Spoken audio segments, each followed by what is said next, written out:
Good afternoon. Good afternoon, ladies and gentlemen. I'd like to call a hearing to order and acknowledge that we're in Treaty 1 territory and the home and the traditional lands of the Ojibwe, the Cree, Dakota people, and in the national homeland of the Red River Métis. Our drinking water comes from Shoal Lake 40 First Nation in Treaty 3 territory. My name is Ron Merritt. I'll be your chairperson this afternoon.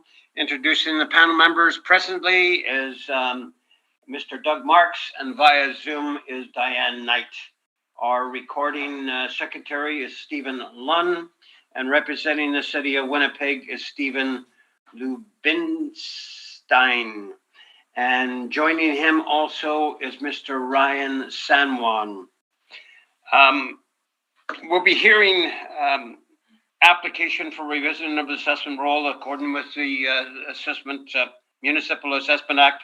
The matters for which revision is requested has been described in each application, and will limit discussions to those matters. The statements that are made at this hearing are sworn testimony, and anybody speaking in these matters must be sworn in.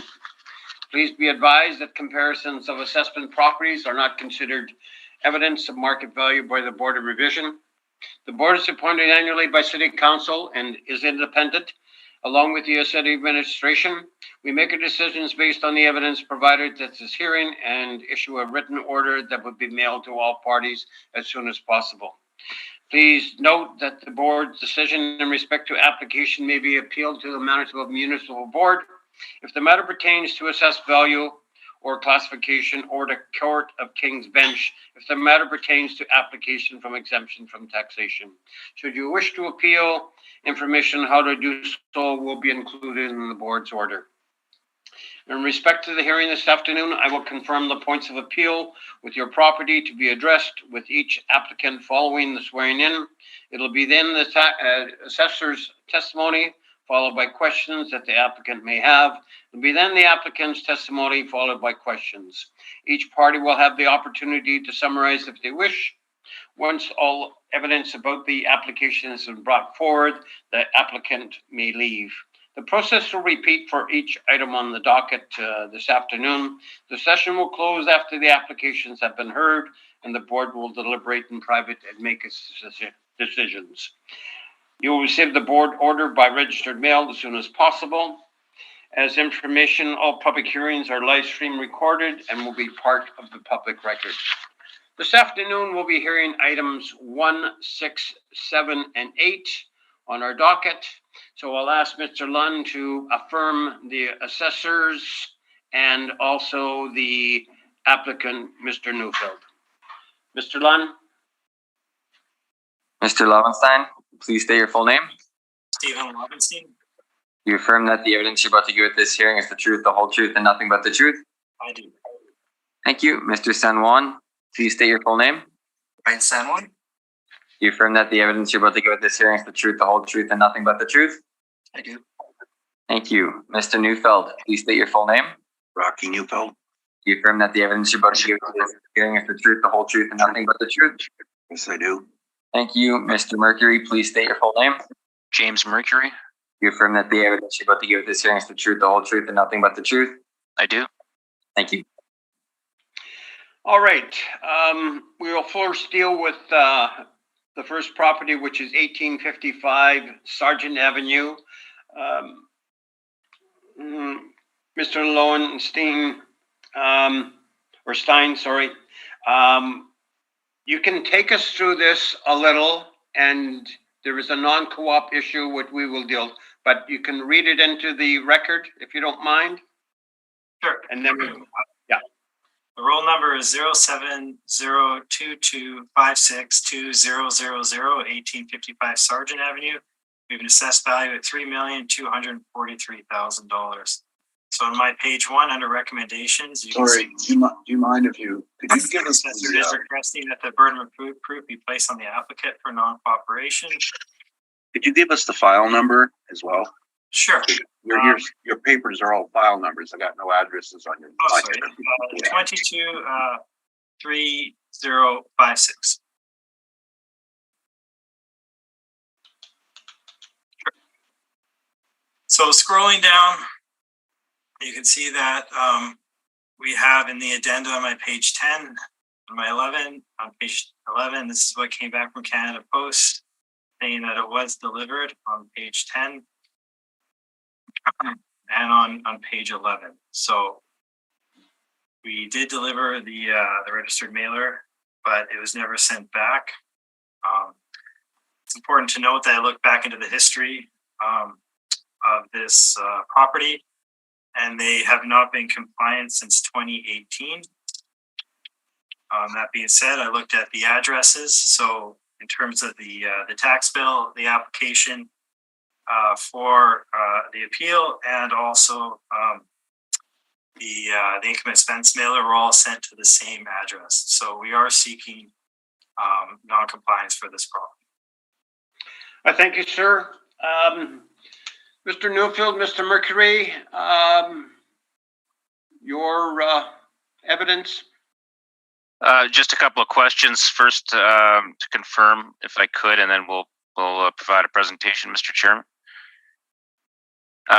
Mr. Lobenstein, just looking at your documentation, you have not included a copy of the actual mailer. Is that correct? That is correct, yeah. All right, and then at the Canada Post tracking sheet at page 10, there's no evidence as to who may have received this document? That's correct, yep. Okay, and you typically, in most of these that I've seen, will have a signature page showing who actually may have received it and whether they had some affiliation with the company, correct? Sure, yeah, on page 11, you can see the signature name, no signature unavailable or not requested. Right, so we don't know who may have actually received this package. No, we don't know. All right.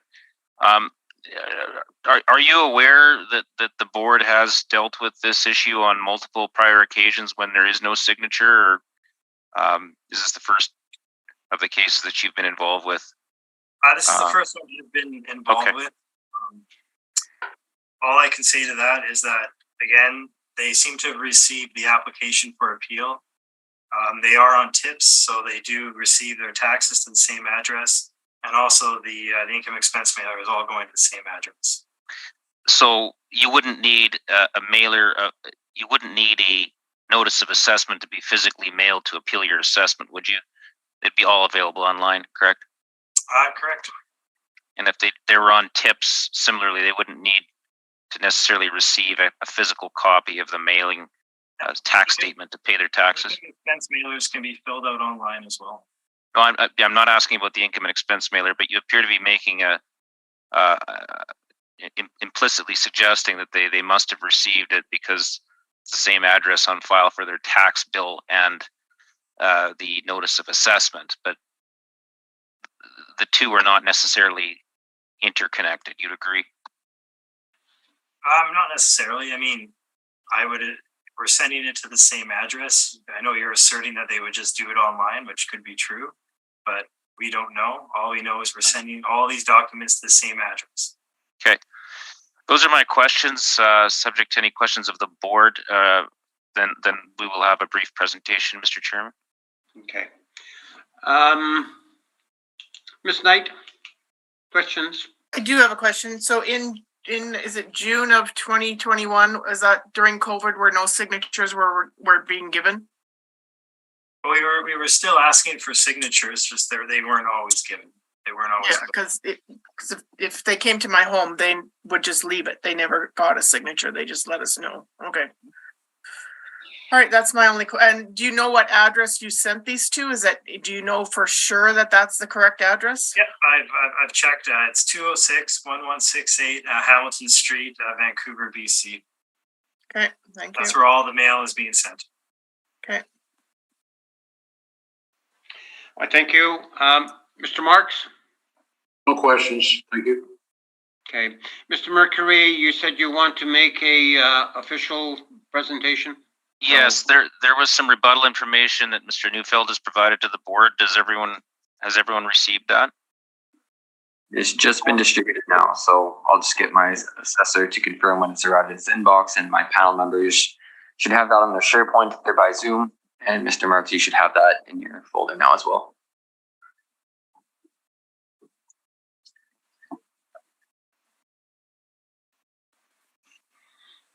Was that you talking, Stephen? Oh, I haven't said anything. No, I'll go to. No, we have another Stephen there, okay? Mr. Lunn? Which Yeah, one are we looking at? Sorry. It's in your SharePoint. I labeled it as a folder. It should be at the top of your SharePoint. But which one in the folder am I looking at? That will be for the applicants to indicate. Okay, all right. Okay, I think we're ready to go then? Okay, so everyone has that material? Yep. All right, so just by way of to begin, this is an issue we've dealt with now several times during this cycle, and this board has consistently concluded that where there is no evidence of who received the mailer, and certainly the mailer itself is not included, and no signature or ability to verify who picked up the mail, that the board has consistently, without reservation, dismissed the request for a deferral order. So this is just another further case, but I'll run through the submission again. The Municipal Assessment Act is very clear that there's 21 days from the date of receipt of the mailer to respond. So you have to prove receipt, and not only prove receipt, but prove it that it was delivered to someone who had authority to deal with it and that it actually made its way to the owner or the authorized agent. We don't have that in this case. So we've included the municipal board decisions, which again have been brought to the attention of this board on several occasions, particularly the Mo Investments case. I'm not going to go through these decisions unless the board wishes me to do so. But essentially in that particular case, the mailer did make its way to the physical address. It was received by somebody there. It happened to be the tenant. The tenant did not, there was no evidence that the tenant brought it to the attention of the owner.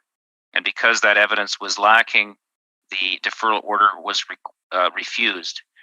The second municipal board decision is called Russell Inns. It's a more recent decision. Again, there was the provincial assessor in that case who had established that they had mailed out the documents, but there was no evidence of it actually being received by somebody with authority. The board again concluded that simply putting it in the mail or even distributing it to the address is not proof of service. And to the same effect was the 99 Murray Park Road Municipal Board decision. With respect to the Board of Revision orders, we've included, it's a document called Penalty Case 4. I think it shows up in the PDF.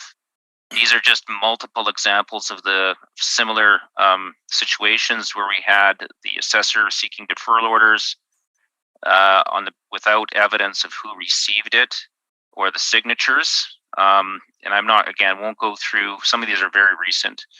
But if you look in particular at page 9 of 18 of that document, this particular, the reason I raised this particular order is that it's the same, I believe the same ownership group as the subject property, and that mailer would have gone to an address in BC. Similarly, there was no address, no proof of who actually would have received it, and you can see that the request for there was no deferral order in that particular case. So there was also included, Mr. Neufeld included a document with respect to called BC closures, just to show that during this time there were COVID-related restrictions in place at the time the mailer would have been sent. So it was very much a question mark who actually was in the offices at this point in time. So the board has to keep that in mind. So the final point I would raise is that more recently the Municipal Assessment Act has been amended such that the assessor can establish receipt of a document by simply putting it in the mail, and after 3 days it is deemed to be received. But that amendment did not come into effect until 2022. well after the date that these mailers have been sent. So the situation may be different going forward, but at the time that this mailer would have been sent, there still is a requirement to show not only a proof of service by somebody, but someone with authority, and that clearly is lacking in this case. So those would be my submissions, unless Mr. Neufeld has anything further to add factually that I may have missed. But yeah, there was one thing. Mr. Mercury was referring to the penalty cases and pointed out that page 9 is the same owner. Also, page 11 is the same owner. Different property, different panel. So they've had 3 properties, and this is the third of 3 gone to the board, and in all cases prior, the request for the penalty was denied based on exactly the same evidence we're putting forward, for whatever that's worth. I just wanted to make it clear that we have gone through this matter 2 other times already. I thank you, gentlemen. Mr. Lubenstein, questions of the applicants? Just one, I guess. I just wanted to confirm that you would agree that the owners do occupy the 206 1168 Hamilton Street, Vancouver, BC. This is the address of the owners of the property. I'm not entirely sure.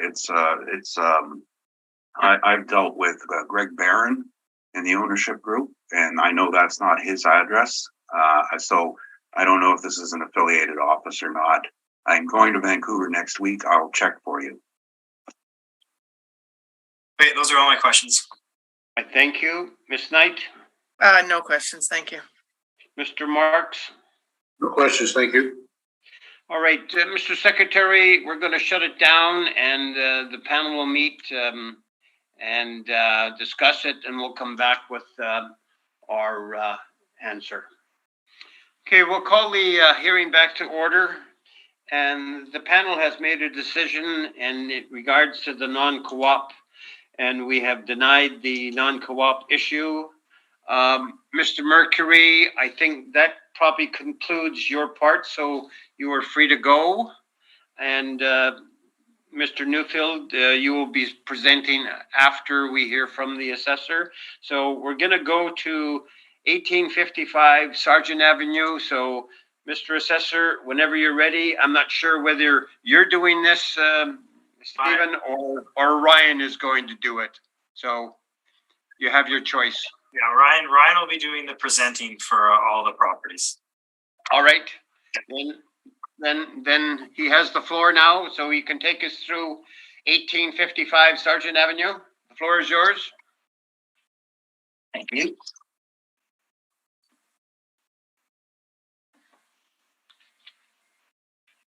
So file number is 223056. Roll number is 0702 256 2000, 1855 Sargent Avenue, roll year 2023, reference date April 1st, 2021. Assessed value is $3,243,000. And number of buildings is 1, number of premises 1, number of stories 1. Actual year built is 1953, effective year built is 1962. Wall height is 17 feet. Zoning is M2. Land area is 137,116 square feet. Plan is 76,924 square feet. Leasable area is 76,924 square feet. And land to plan area is 1.78. And page 3. The subject is located in the northwest quadrant of the city, located in St. James Industrial near Sargent Avenue and Berry Street. The picture below is an overview showing the lot shape. Access is on Sargent Avenue. Page 4. Here are a couple of aerial views from different angles. Page 5. Here is the workup. The total leasable area is 76,924 square feet. Total potential rent is $290,773. The model rent is $7.78 per square feet. Vacancy model rate is 7%. We're utilizing 3% for non-recoverable expenses and $3.85 per square feet for a vacancy shortfall. This results in an NOI of $241,575. Utilizing a cap rate of 7.45% results in a rounded assessed value of $3,243,000. And page 6. And these are the rent comparables. These comparables are what the net model rent is based on, the actual rents from the market. All leases are current in relation to the reference date, which range from 2018 to 2020. Effective year built ranges from 1965 to 2012. Average wall heights range from 17 feet to 29 feet. Leasable areas range from approximately 63,500 square feet to 82,000 square feet. Net rents range from $4.06 per square feet to $9 per square feet. Page 8.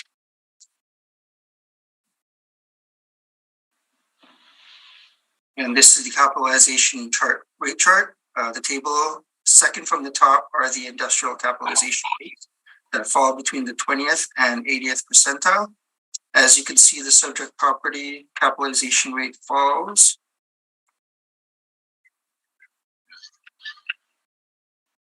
within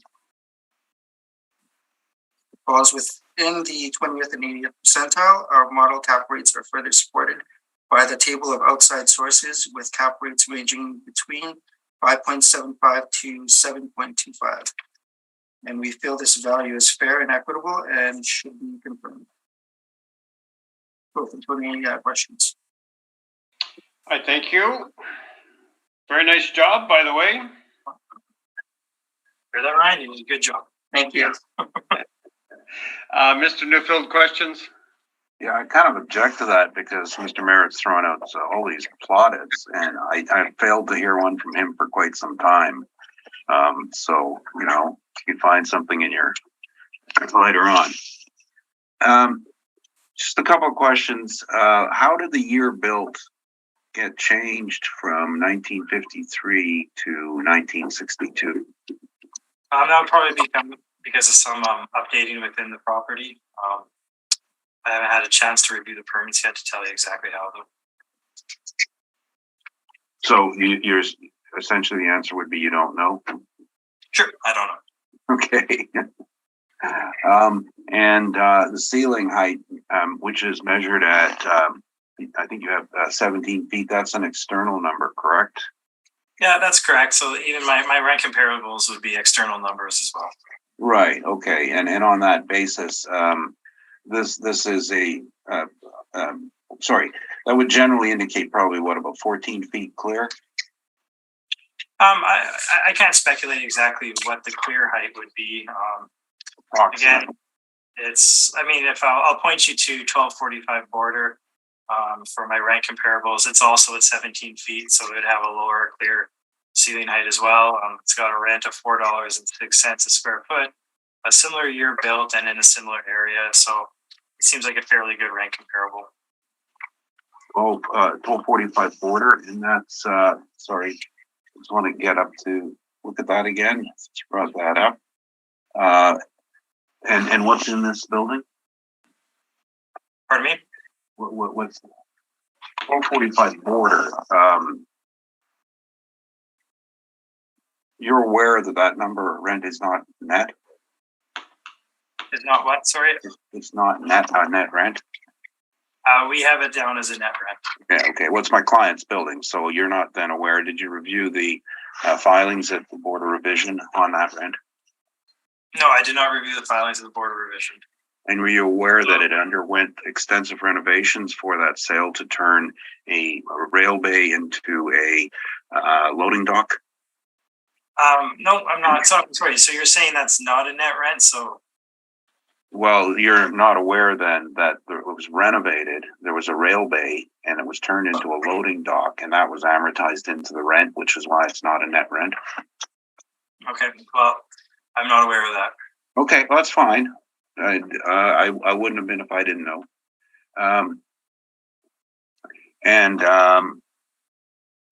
In terms of the land, this is rather low for a land plan area, correct? For industrial? Yeah, it's a 1.78, so that is relatively low for industrial, but that would reflect the rent, and we're fairly low at $3.78 a square foot. On your page 4, the pictures, can you envision anywhere where a semi-trailer could back up to a door? Yeah, it is possible. I've seen narrow spots, but I'm not going to deny that would probably be somewhat difficult. The assessment department often puts adjustments for excess land. Why isn't there an adjustment for lack of land?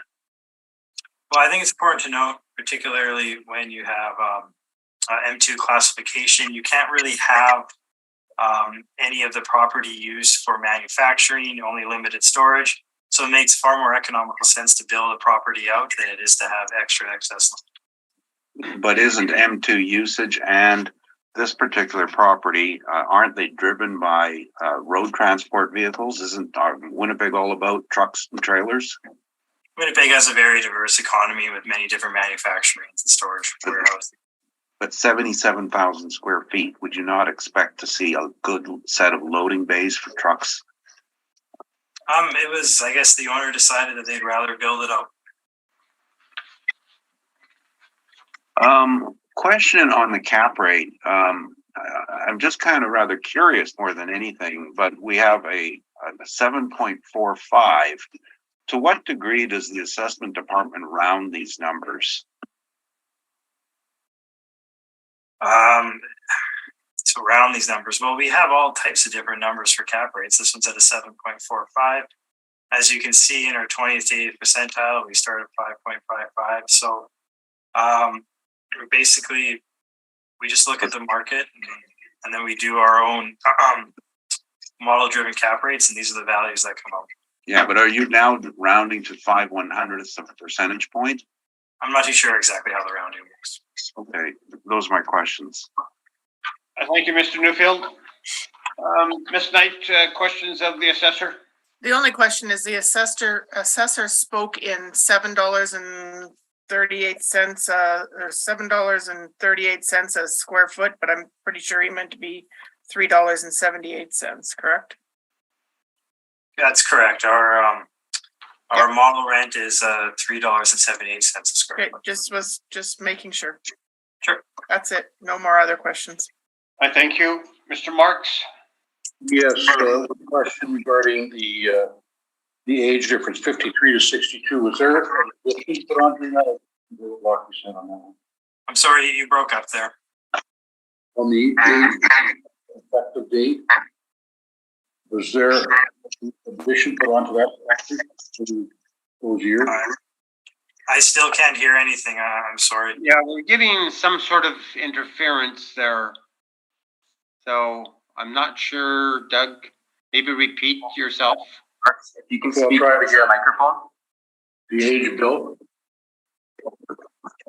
That, no, just going on. Try that, Doug. Okay, how's that now? Better. Better. Okay, the age built, 1953-62.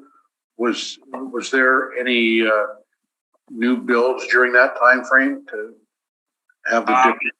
As I mentioned, I don't know off the top of my head. That's something I'll have to look at. I didn't look into that before the hearing. All right. There's one other question I had. No, that's it. Thank you. I thank you. Mr. Lubenstein, have you been through this building at all at all? No, I have never personally been through it. Okay.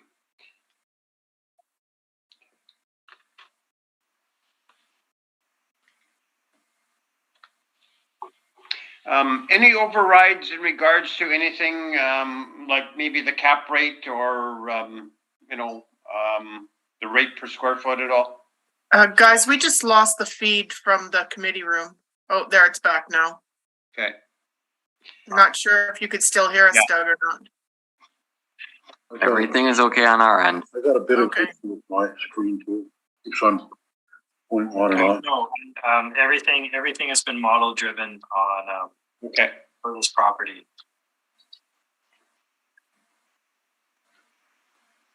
All right. Mr. Newfield, your presentation? Thank you. I was just looking up something here. Okay. So the property is has been under lease for since 2009, and it has been renewed along the way. I believe the last renewal was 2019, and the paid rent is what we've utilized at $3.30 a foot. The tenant is Standard Arrow, who have a place across the street from this. And if it hadn't been for the co-location, they wouldn't even have rented this building. Standard, the building across the street has airside access. So last time I was in this building, they were rebuilding. They had the contract for the F-5 fighter renewals. So they would do a lot of the engine work across the street in the subject building and then bring it to their other premises to install. And then the aircraft would take off and do their test flights. It's a lot of fun to watch. They were also doing helicopter rebuilding as well. So most of the engine work, jet engine work, is taking place in this particular building. We have 77,500 square feet, and that's been what the landlord has used since the lease began. The assessor might be right in terms of physical, but this is what the rent roll says, and the rent roll is $3.30 a square foot. And the reason why is, I think it's quite self-explanatory. When you look at the building, it's older, it's got a low ceiling, so 17 foot outside space. I probably have a measurement in here from the interior space. And I guess I should have provided that.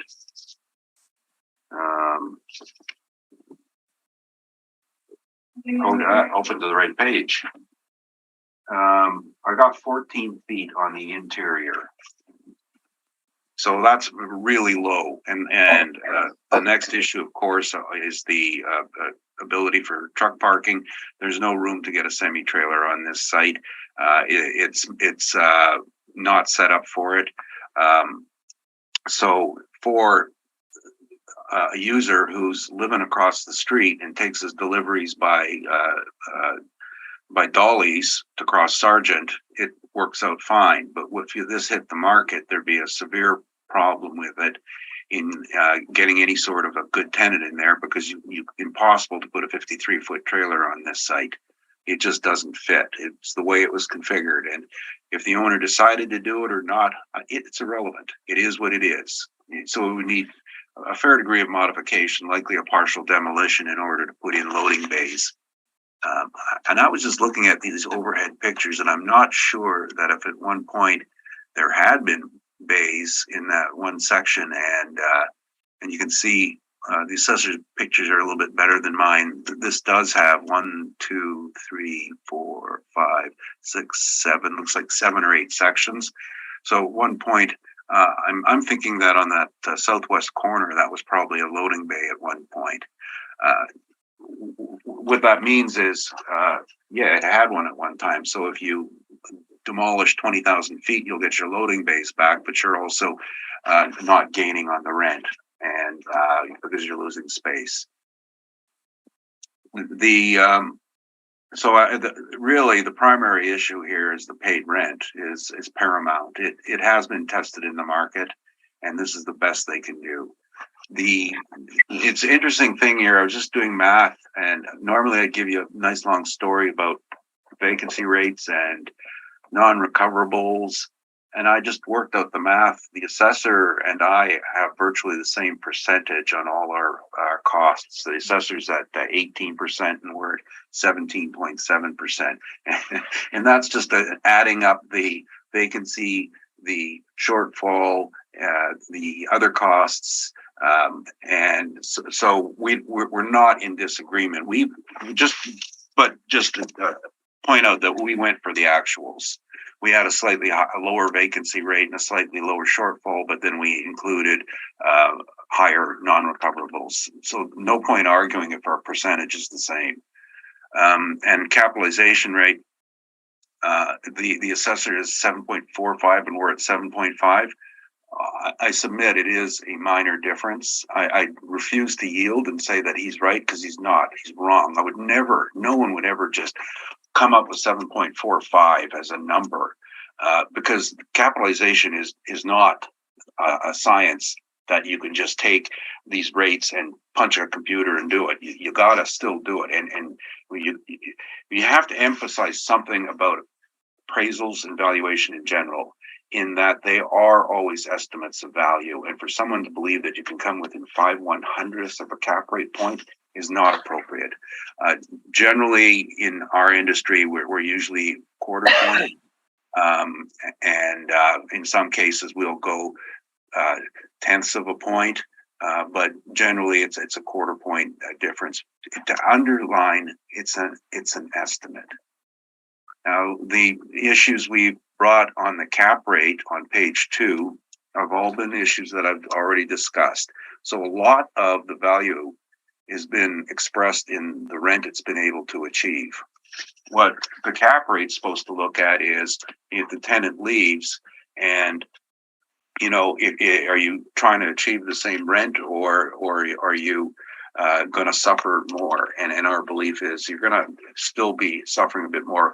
What the main issue will be is the size of the building, single tenant building, 77,000 square feet on the market.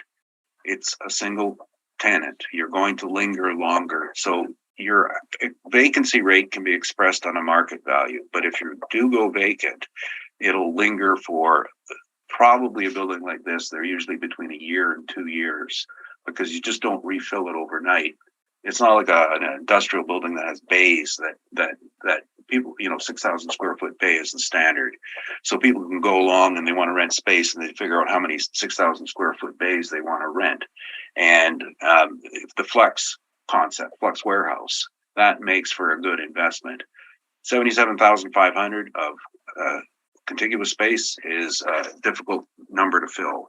So I didn't do this report. Personally, I would be thinking the cap rate should go higher to reflect that, but I'm not changing my number to go downwards, because I've presented it in all fairness. And I think the number we have, 2768, is probably a touch on the high side because of that reason, but it's paid rent, and virtually everything else is the same as the assessor has. Thank you. Thank you, Mr. Neufeld. Questions of Mr. Neufeld? Yeah, just a few. So on your page 3, you're showing a mailer from 2017. As we know, we haven't received a mailer since 2018. Looking at the rent roll, it has a term of 10 years.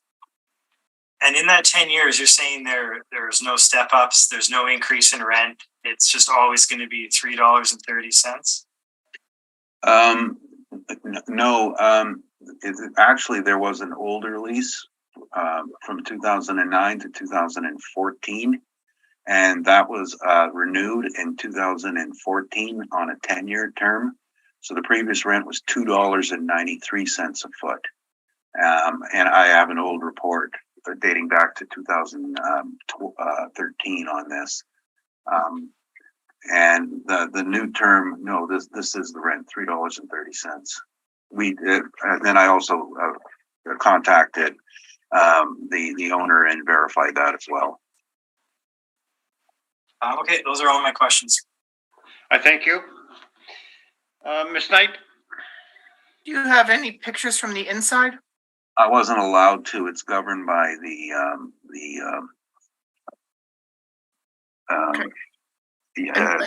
security thing. Like when you have premises that deal with military issues, they don't like you. I got that. Pictures. Okay, so got which some- of which I got of some your 2006. comparables is your best comparable? Let me just look at that. There was a few that I was looking at, and one of the problems with comparables is that buildings this size, the concept of the date is kind of out the window. But we have a number, and I'm just looking at the buildings that go up in size. The Kernahan building, where they're all on the same. There's a couple in here. They were part of the same complex. I think the building itself was 300,000 square feet, and they ended up demising it. So we have one rent at 355 and one rent at 286. The Pandora properties, again, another one of these furniture ones. 350 is one, and $3 is another. Mission 680 Mission is a low ceiling building. It's a bunch of I think it's like this. It's a bunch of different pieces. Was reported at 350, and when I put COW beside it, that's the came from the city of Winnipeg. Okay. I'm not using 1450 Mountain because that was actually substantial renovation after Palliser Furniture left, and they spent about $10 million on infrastructure changes. However, 1821 Wellington is an interesting example. It's just down the street, the Old Eaton's Warehouse. We have 3 tenants in there, and I see that they are not all listed, but the low end is $2, and then there's another one that's, I think, gross of 4, but with the rail bay, but I think we worked it out to about $250 a foot. And one of the better ones is 1093 Sherwin. It is bigger. This is Reliance Plastics at $295. However, I do believe that was renewed in 2018 at $325. I think that's about the best. That one, Sherwin. I talk a lot as I'm thinking. You appreciate it as I talk, and oh yeah, that one. I forgot about it. Okay, thank you. I thank you. Mr. Marks? Just one question. There's a difference between your square footage, Rocky, and Stevens. Yours is 77.5 and Stevens is 76,924. Yeah, that's what I was looking up when I started this. I have a management report dating back to 2013. This was the lease that's in place, so it's contractual space. That's all I can say. Maybe the assessors got it as personal space, but this is contractual.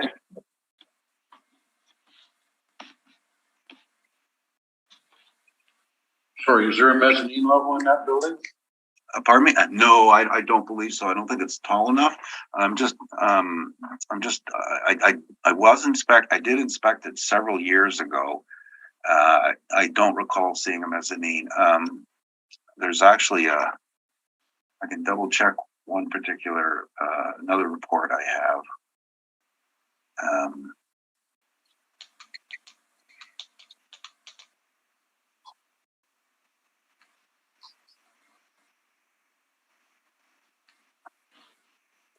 But yeah, okay, so I've got another report here, and I'm on Sergeant 1855 Sergeant. No, the old database shows 76,924 as the physical area. So I was looking at it, and I was wondering, when I was looking at the picture, you notice that there's a little shed or something on the east side. Yeah. I was kind of wondering if they didn't stick that in the rental rate. Because that's pretty close to the square footage that we're off by, that we differ by. And because I'm using paid rent, in my opinion, the size doesn't matter, because this is what they're willing to pay. Essentially, they're going to pay $255,000 a year for these premises. Okay. Thank you. No further questions. Thank you. Mr. Stoomfield, do you think these buildings, older buildings with, older leases and they're basically shells, do you think they appreciate it all? No, I'm not with this ceiling height. I've seen some that when they had, every building, the rule of thumb in industrial is pallet height. A pallet's 5 feet. So any multiple of 5 feet, this has 2 pallet heights. So if you're had an old building built in 1955 that had 27 foot clear, that's going to be better. The low ceiling ones suffer generally in comparison.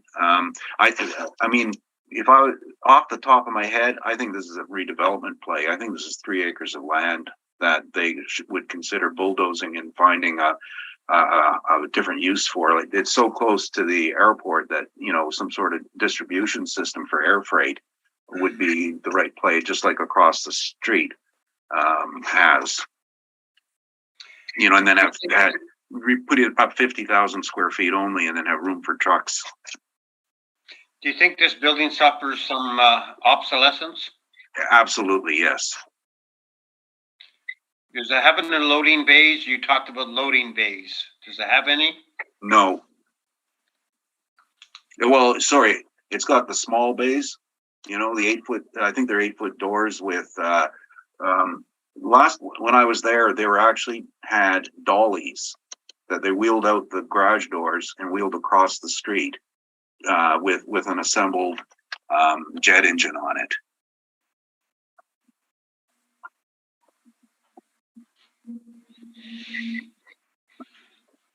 All right. I thank you, Mr. Neufeld. Either party wants summation? I have no summation. Mr. Neufeld? No, I'm fine. I think we've all said it all. All right. Let's go to the next one on the docket. And it's number 300. Is it Soto? Is that how you pronounce it? Crescent?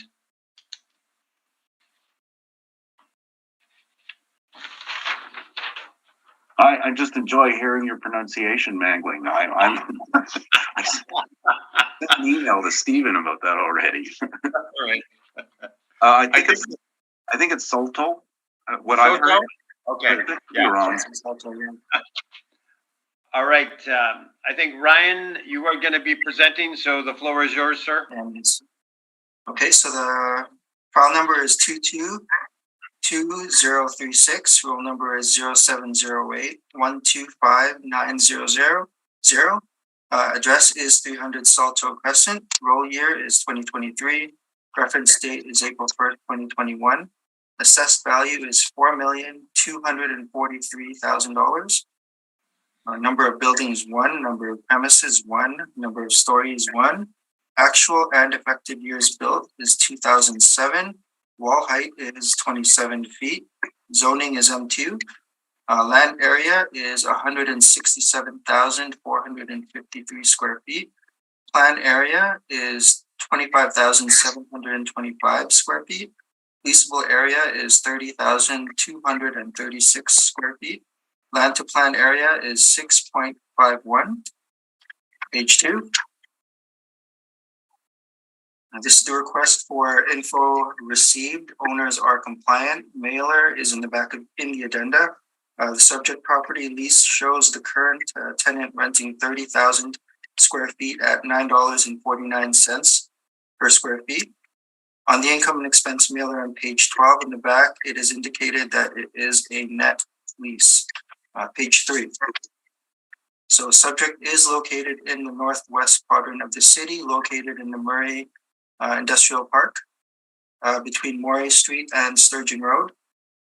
Picture below is an aerial view showing the lot shape.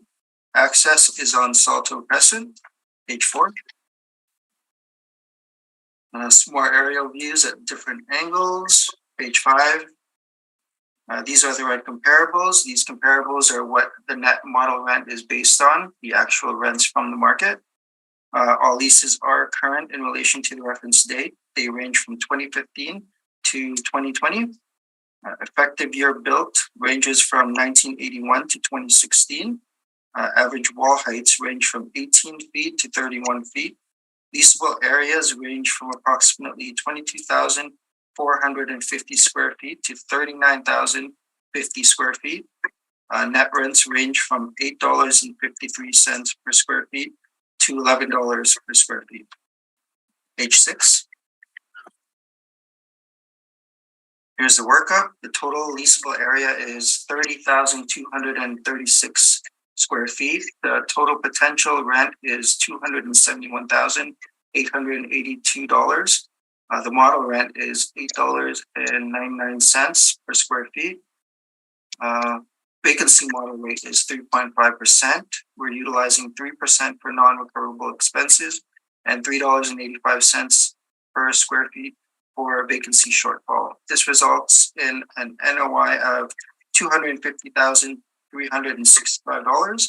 Utilizing a cap rate of 5.9% results in a rounded assessed value of $4,243,000. And page 8. And this is the capitalization rate chart. The table second from the top are the industrial capitalization rates that fall between the 20th and 80th percentile. As you can see, the subject properties capitalization rate falls between the 20th to 80th percentile. Our model cap rates are further supported by the table of outside sources, with cap rates ranging between 5.75 to 7.25. And we feel this value is fair and equitable and should be confirmed. We're open for any questions. I thank you. Mr. Newfield, questions of the assessor? Yes, starting with, sorry. Now, I know your supervisor's been in this building, but have you or Mr. Lobenstein been in it? No, I have not been in it. Okay. And what is it being used for? Do you know? I do not know. Actually, wait. I think we had this at the municipal board. And is it being used to store books or something? Yeah, you're pretty close. Okay. And now, during the presentation, there was some information that was being read from the mailer saying net lease at $9 or something. Now, I'll just direct you to your page 10. Well, this is the last mailer, and it says here gross income. You see that? And you see their income is $94,909, which is $3 a square foot. Yeah, sorry. We should have mentioned this on the mailer. There is some conflicting information. So page 10, we've checked off gross. Page 11, page 12, they've checked off net. Yeah, okay, good. And did anybody follow up with the person who signed this, Sharon? Not to my knowledge, no. Now, do you know if there's a relationship between the property owner and the user? No, I do not. Okay. Given that you have this conflicting information, why would you are you still going to stand by the statement made on page 2 as to the rent? Well, I'm gonna stand by our rental rate or our model rental rate on page 6 of $8.99. So okay, that's fair. Yeah, that's as long as we put this in perspective. Yeah. Now, did you select these comparables on page 5? Yes. Why don't you have anything from Moray? I guess due to the age of this property, and even somewhat its size. There just weren't any very good comparables in the Moray Industrial Park. So you're looking at a 2007 build. So when you're getting to that new of a property, you need to sort of branch out to the city and look for similar types of ages. Well, wouldn't other parts of the city though come up with different rates? Sorry, can you repeat that? Wouldn't different parts of the city come up with different rates? Yeah, I mean, location plays a role in it. Age definitely plays a part in rental rates as well. So, well, and the first one, 1175 Wilkes, what's that being used for? I don't, give me a moment here. I don't have the tenant list. Well, I'll put to you that it's a kids trampoline place. Sure. I mean, that's fine. That seems like an industrial type building would be good for that. Sure, it might be, but it's located in South Winnipeg where there's more kids than there are in Moray Park. I don't know the demographic of kids. Well, just look at a map. I mean, it wouldn't you know, they're not the same uses, are they? No, I mean, and that's the thing about the industrial buildings. They can have multiple different uses. Right, but they're not always conducive to the location. Like you're not putting up different uses in neighborhoods where they won't have any impact, are you? No, I mean that's fair. I mean, I've seen gyms in industrial buildings. I've seen laser tag. I've seen restaurants. Like it's all.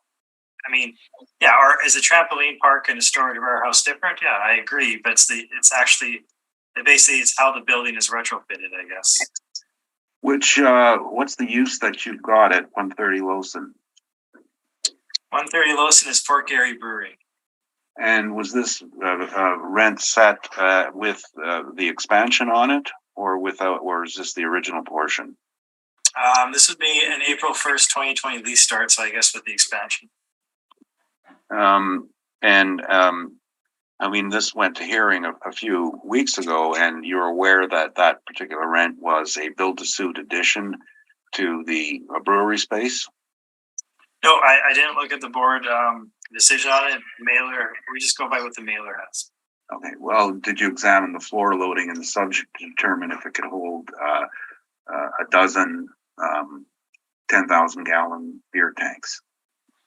Yeah, you and I actually inspected this property together, so I am aware of it. Yeah, that was a fun inspection. It was. So I again, and the rest of these from different parts of town, 310 Debates, is this the provincial lease? Debates, 310 Debates is Vita Health. Vita Health, okay. And let me just see if I had any other questions on this. In regard to the capitalization rate, you have on your page 8, there's no difference between industrial A or B, is there? No, we don't differentiate in our cap rates. So this is being put towards the lower end of the scale, closer to the 20th percentile rather than the 80th, correct? Correct, and that would mostly be due to how modern this building is. Okay.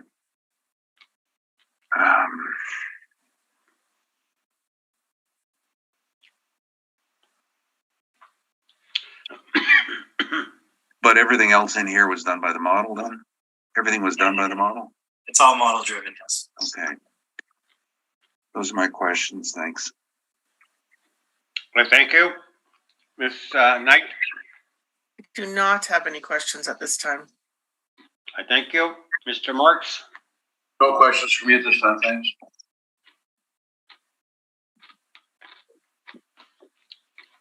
Mr. Newfield, your presentation? Thank you. This, first of all, is an owner-occupied building. So our debate on the merits of the income and expense form is irrelevant. It's a book internal rent, whether it's $90,000 a year or $280,000 a year. It doesn't matter. They have a separate holding company for it. It is a textbook distribution. This is a private textbook distribution. It is not a government textbook distribution. Incidentally, there are 2 government rents for government textbook distribution in our city. One is on Salto nearby, 200 Salto. The other is on Debates. I was asking the assessor about what was in Debates because there's one there as well. Another government distribution building on St. James. None of these rents, I believe, I just want to double check if we referenced the rent or not. Yes, we have. This is a specialty textbook place. So if you have a limited run of a textbook, not like grade 5 introduction to geography, it would be more like university astrophysics 321, where you're carrying 12 books, and that's what they do here, is the limited run textbook distribution, and their area of business is North America. It's not, and so there is shipping in and out, but it's a small scale shipping, and you can see that it's been set up for it. It is a very, very basic building, just metal pre-engineered, and there's more office than most industrial buildings because part of their job is they're receiving orders via telephone or internet. It's a little bit higher. I think it's about 15% rather than a more standard 7%. We have pictures of it. I don't know why they weren't put in here. Okay. So when we looked at it for rent, we were looking at this is a light industrial building, not a heavy industrial. It's got a decent ceiling height and good land and a below average location. As you can see here, that the wall height, for example, is listed at 27 feet. So it's going to be about somewhere around 23, 24 feet clear. So that's 4 pallet heights, which is better than the last property we had, definitely. We applied a rent of $7 to it, and I just was going to mention one in here that is a textbook distribution building on my page 3, about a third of the way down, 1555 St. James, $6 a square foot. That's textbook distribution. Other than that, we were looking at some of the better industrial buildings. There was another one, and some of these rents are dated, but 1695 Sargent was another at $695. This was renewed, and so this information is dated. It was renewed at roughly the same rate. This is Home Depot's Jobbers site, so not for the public, but for tradespeople to go and get parts. Kind of a similar concept as to what the subject does, as a light distribution center in small quantities of goods, and they're roughly also around the same size. So we were focused quite heavily on finding something that's a comparable usage as well. There are plenty of other rents in here. What we do in our rents on page 3 is make sure that whatever we're presenting to you is clear of any sort of influences, any sort of creative financing. Make sure that there's no tenant improvements that are amortized in the rent. We just want clean rents. So this table indicates that. And there's a few more smaller rates on page 4, which are not pertinent to our valuation. And I didn't prepare this. I'm just looking at something here. Oh, the west and south side border is a rail spur. And of course, the building does not enjoy access to the rail spur. And just put it in perspective, they would never get access. Right now, rail companies are requiring 18 cars a day to get rail spurs installed because it's not economical. So a few boxes of books doesn't cover it. So there are now what we are showing on page 5 is recommended setbacks, and this is always comes up. It's not yet in our bylaws, but every time someone wants development on a rail line after Lake Magentic, there's been a 200-foot plus setbacks that are being put in, and you can see that we had done a little bit of a drawing here on page 6, and showing that the outlined area was set up as a 30 meter setback, so that's 100 feet. So it is within that 200 feet. It'll be a development factor for any sort of future you can stay where you are today. But if you were looking for some sort of a redevelopment site, or if you were indicating that there was potential for development on excess land, that you would be mistaken. Now, there is no additional land value in here, but when we first appealed this, there was, so that the city has removed it. And that was something we hadn't seen their work up before we prepared this. But it is a point to consider in the use, and to say you have a lot of land, but you can't use it kind of is, what are you going to do with it? There's no real value to it. In any event, the $7 rent is in our opinion, is towards the higher end of light industrial.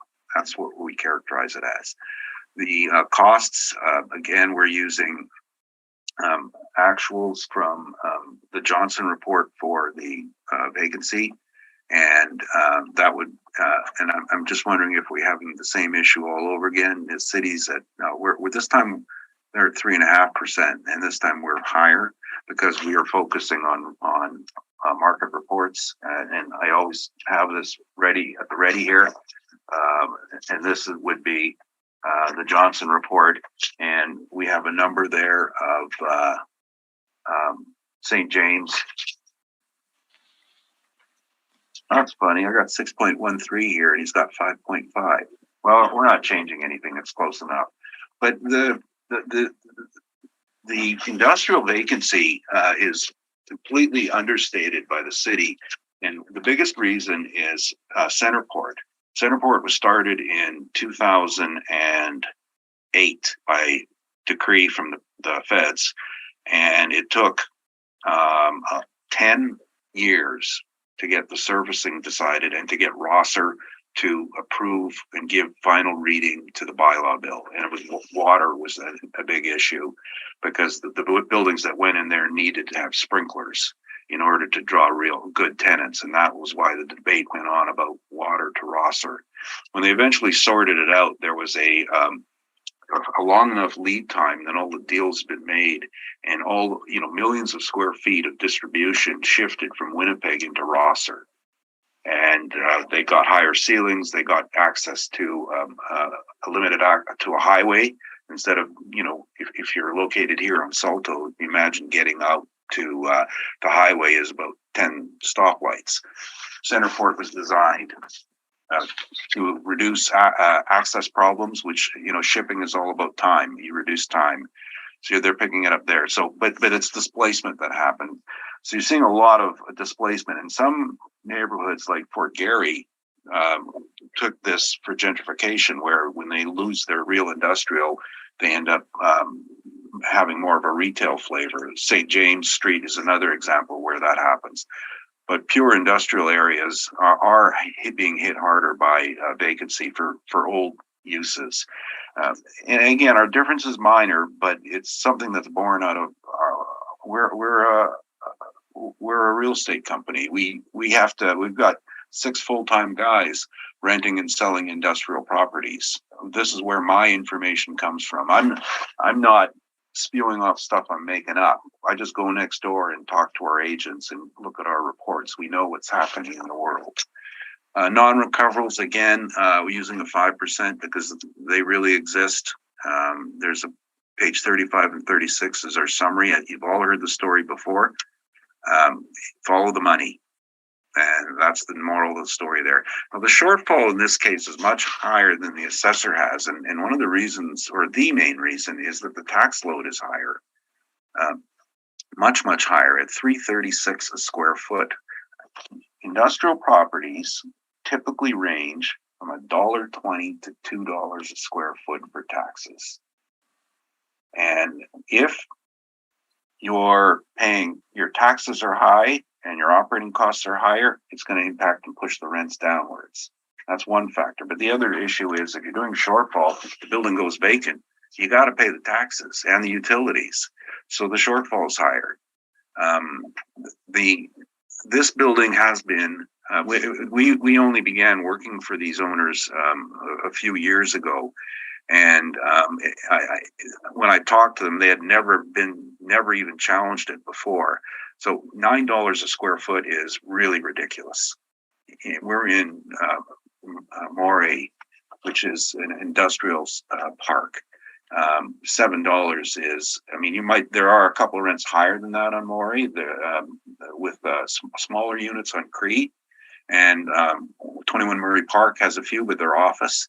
But this is not a high rent district, and the 2020 assessment is under appeal, and the value we believe should be applied is very similar to what we're looking for now, at around 2.5 million. In this particular case, we did agree to a more aggressive cap rate, and our cap rate study, which again is based on actual sales that our guys next door do, on our page 10, ranges from 6% to 6.75%. So something at the 6% range is going to be modern flex warehouse, as I was discussing earlier, 6,000 square foot bays with usually 100 by 60 foot centers. And that's what's selling, or that's what's renting these days. Everything's in that 6,000 square foot bay. Sorry, I should say 3,000 square foot, because it's 100 by 30 foot centers, but usually two people take two bays. This isn't set up this way, and with its being a light industrial and being in Murray industrial, we just went to the higher end of the range at 6.75. I think that's all I have to say on this site. Yes, thank you. Thank you, Mr. Newfield. Mr. Lubenstein, questions? Just a few. So I wasn't too sure if I heard that right. You're saying the owner and the tenant are affiliated or are not affiliated? No, they are. They are. Yeah. Sorry, I know we swore in, but do you have any evidence showing how they are affiliated? They're the same person. I went out and visited them. There's nothing in your presentation though, that you submitted that shows that they're the same. Well, I went out. Now, the person who signed this particular form, Sharon Murray, I went out and met with her, and we reviewed the ownership, and it's Login Canada, which is the same as Salto Holdings. Okay. In terms of your vacancy of 5.85%, you referenced the Johnson report. You mentioned that it is in Murray Park. So on your page 7, Murray Park has consistently had 0% vacancy, except for 1 year when it goes up in 2020, and then right back down to 0% in 2021. Can you tell me how you came to the 5.85%? What you referenced is basically. Yeah, no, that's okay. On the Johnson report, page 28 that I'm looking at right now, the reason why is that the inventory is so small. For example, Murray Park, single tenant space, there's 171,000 square feet in Murray Park. The city of Winnipeg has 10,700,000 square feet. The sample size is so low. And of that, when you look at the Murray Park, the composition of it, which we have on page 39 and go through it, there are 14 buildings only, and of those 3 are for rent. The others are owners' buildings. So the 3 for rent total square footage 28 plus, missed one, 28 plus 32, 60,000 square feet. That's such a poor sample size. It's not reliable. Now the actual Murray Park with, and I'm looking at the report, but with the owner occupied space was 6.02%. Now the industrial one we quoted, the investment one we quoted on the 60,000 square feet is lower. On 170, yeah. on the total inventory, 426,000 being, including owner occupied space and multi-tenants, it's 6.02%. So all in all, the sample sizes on this area is dominated by two users, MacDon and Boeing. And between the two of them, they've got pretty close to 2 million square feet in the area. Those are all my questions. Okay. I thank you. Ms. Knight? I do not have any questions. Thank you. Thank you. Mr. Marks? Yes, just one, that rail line that goes by there, is that a spur or is that a main line? That's most definitely a spur. That's both lines are a spur. They come down from the north I'm trying to remember the name of the line that's up north. The main line juts up northward, and then the spur comes off to service Murray Park. This comes through down parallel to the building and cuts across Salto. And then I think it goes into 200 Salto, 11 Salto past there. But definitely a spur. Okay, would that ever be utilized in the future for this particular building? No. As I said, the only potential users have to be high volume users. And I think at the time, the concept was that MacDon had been looking at a lot of rail transport in years gone past.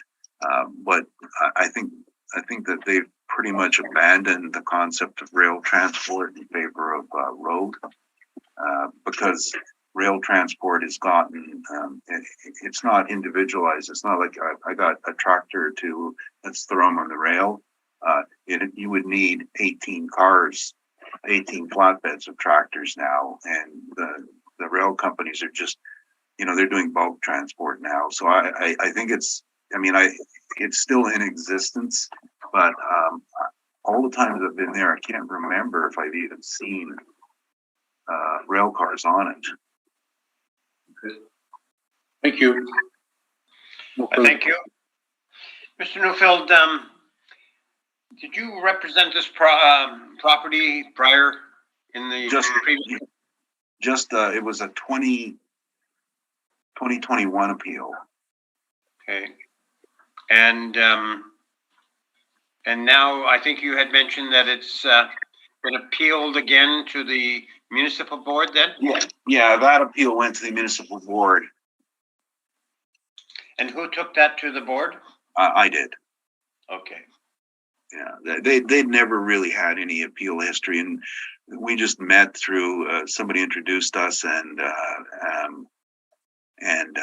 we began working on it. And well, this is interesting. I was incorrect on the rail. It is in use. I'm sorry. There's a user on Salto who's has looks like grain style containers going to the site. I don't know exactly who that is, but it is active. And this property is quite big, is it not? Not relatively. I mean, the building's like 30,000 feet, and there's a fair amount of land with it. But for the area, like I'm just looking at the ratio of 6. No, agree. It's got a high land ratio, but our point was it's not high usable because while this rail line is still active, you're not going to get a development permit for it. It's a nice forest right now. And I'm looking across the other side of the spur, for example, where Boeing's located. And because they've got a lot of employees, they put their parking close enough, but that's a non-permanent structure. And there's a baseball diamond on this close to the spur line as well. And there's some older users who are closer than the 200 feet. They went in the 70s. But today in 2000, whether it's 2021 or 2023, it's not a sure thing. We have a client who was looking at building on further down on Saskatchewan, and they will be hit with setbacks. They've already been confirmed that they're going to they have to stay away 200 feet from this same spur. And their development is actually 200 feet away. I'm looking at it right now. I thank you, Mr. Newfield. Summation, either party? I have no summation.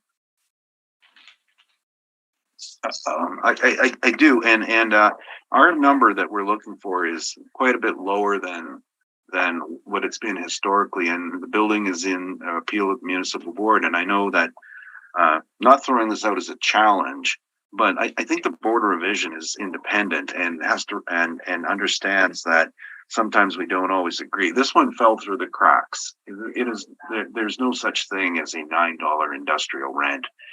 Not for this style of building, a light industrial. That isn't. There are some new rents in Rosser that are at that rate for modern distribution centers, but not the subject. And I'd certainly like to resolve this without more and more appeals. And we've had some discussions, but no settlements. Thank you. All right. We'll go. Are you okay for, a break? Or you want? Okay? Assessor, Mr. Newfield? It's up to you guys. I'm fine.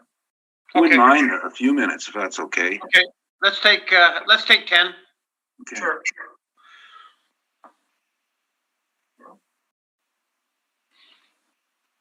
All right, we'll call the hearing back to order. So the next property we have is 700A Moray Street. Mr. Assessor, whenever you're ready, you can take us through this property. Okay, file number is 222352. Roll number is 0708-131-0000.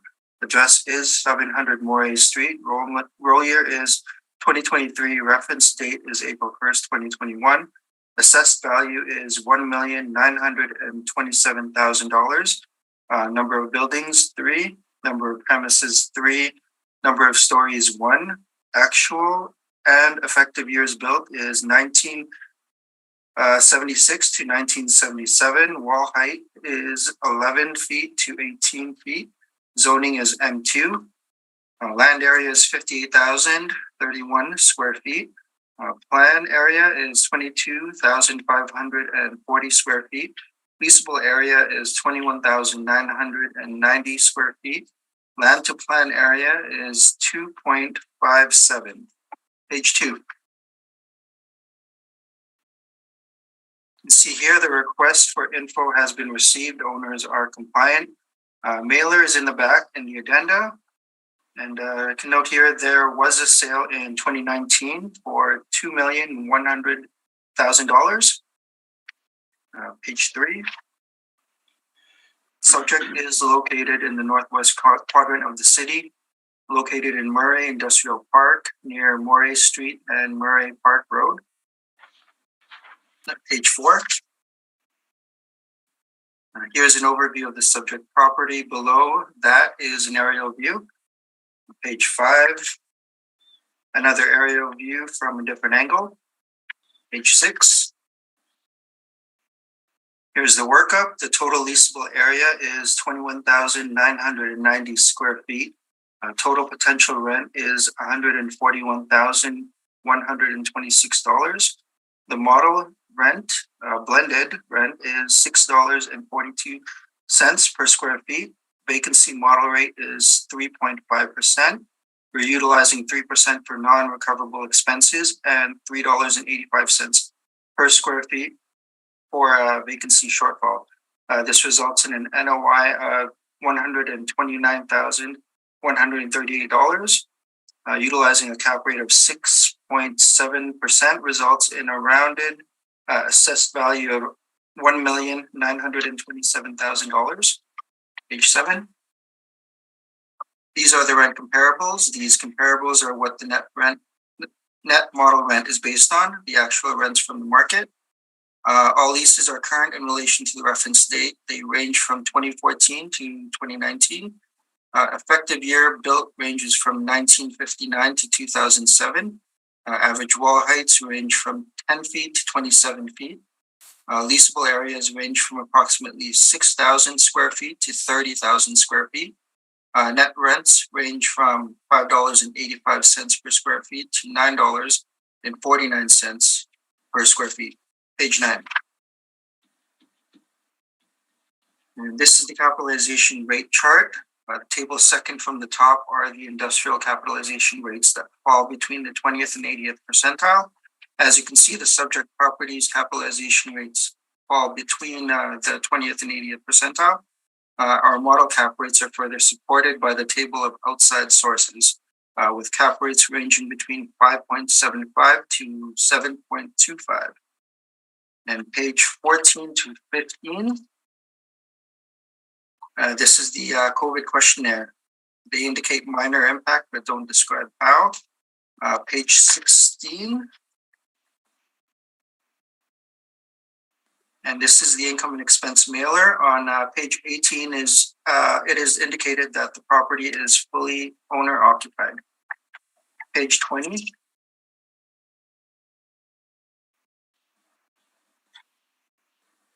And page 20, this is the property sale questionnaire.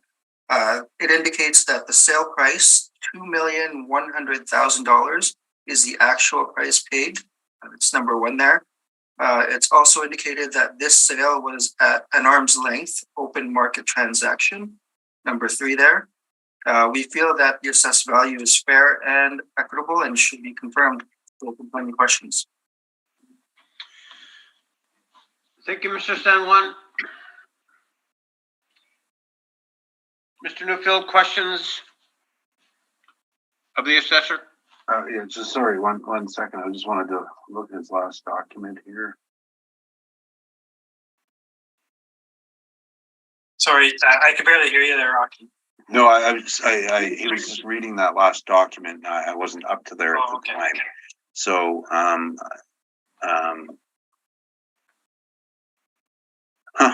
that's funny.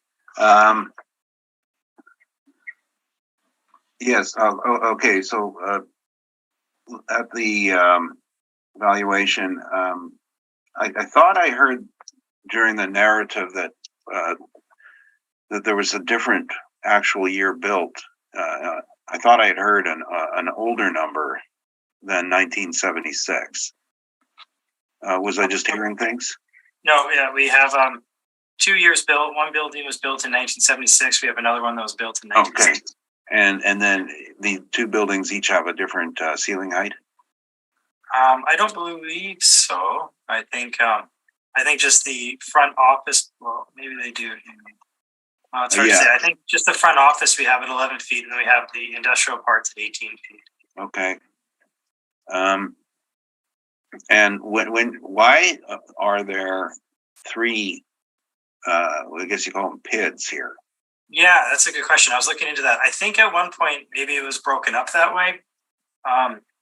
The building with the separate tenants in it, and maybe we haven't changed it. I would agree that you could combine those two to over the to basically like over 11,000 square feet for that one building. Yeah. Now, wouldn't that change the rent because the big one's at 633? Sure.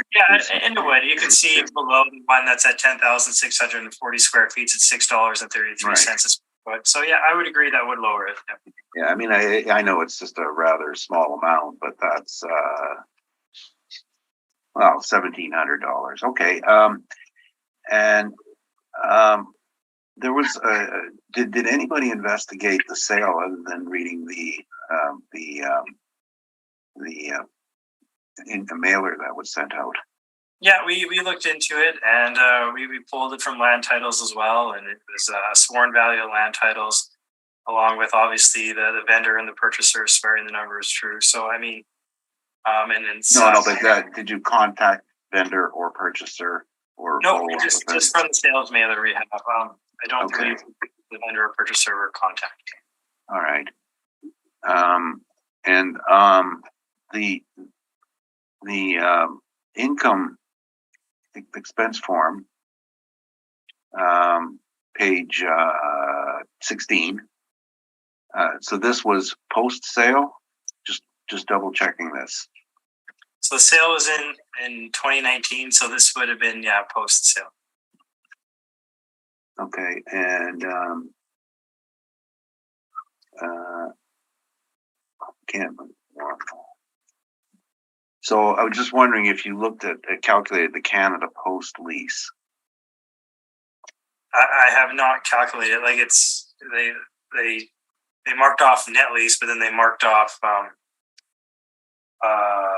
like other things that the owner pays as well, water, sewer. So I can't tell if that's net or gross. Right. Okay.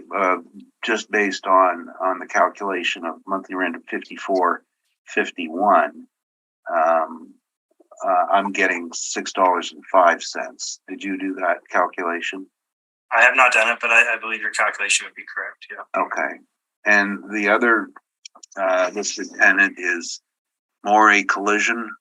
Did you research any relationship between Moray Collision and Moray Land Holdings? You know, I'm not relying on. We understand that they marked off that it's owner occupied, so I believe a portion of this building must be owner occupied. Yeah. Okay. Well, that's what I'm getting at. So now, and that would be where was that marked off? Well, they have on page 18, they have owner occupied marked off, but then they also have a net rent. So Right. I'm guessing.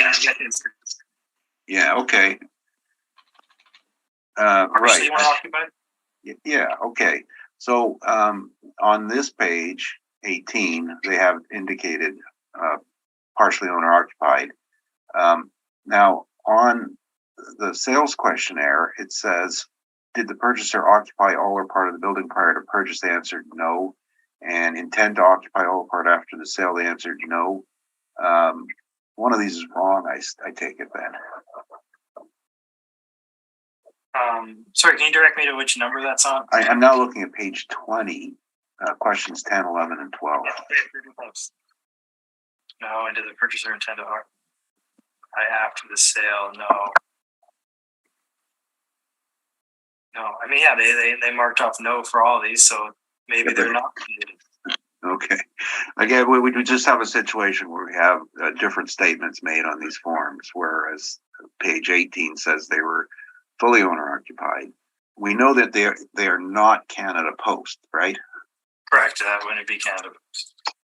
Okay.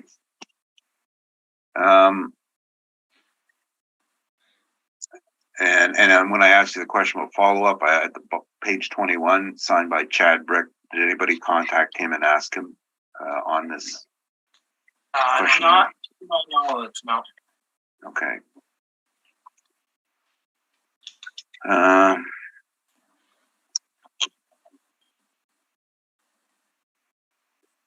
Your valuation then on page 6 was all done by the model?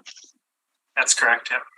And just curious about one thing. We have a building next door almost to the last one. That one was at 5.9, I believe, percent, and this one's at 6.7%. What would be the difference? Definitely mostly driven by the year built. There's over 40 years difference between the two properties. Or almost, 40? sorry, more, I guess more like 30, 33 years. All right, really? I'm sorry, I didn't, 1976 versus, 2007 was the other one. oh, okay, all right, yeah, you're right, okay, it's on the years, you're right, yeah, I think you're right in the cap. Okay, those are my questions, thanks. Thank you, Mr. Duffield. Ms. Knight, I have no questions, thank you. I thank you. Mr. Marks? Just one, so there's, effective year built is 2007 now? No. Mr. Neufeld is just commenting on our previous appeal we had, where these buildings are in close proximity to one another. So he was questioning why the cap rates were so different.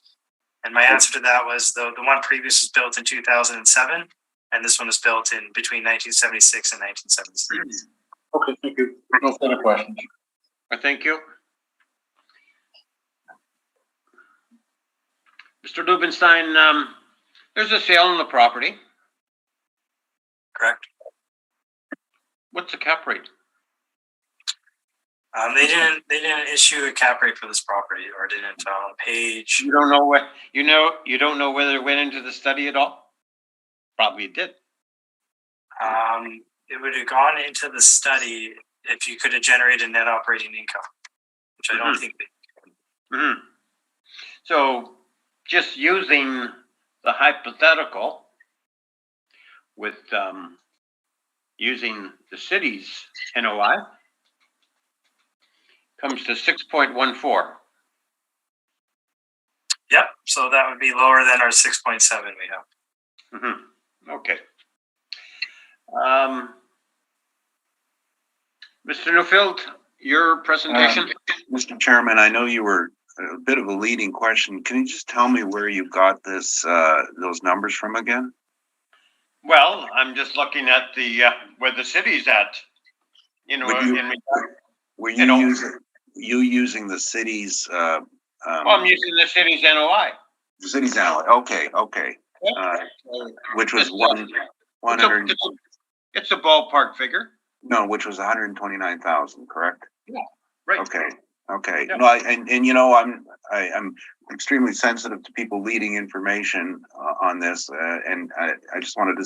I think you're probably within bounds here, but you're going to make me ask follow-up questions. I have some questions for you too. Okay, but not of you, just of the assessor. He answered yes to that.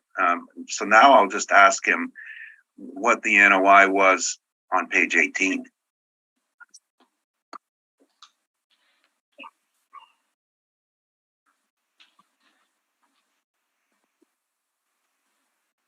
Well, the NOI is, so they have a net operating income of $3,705.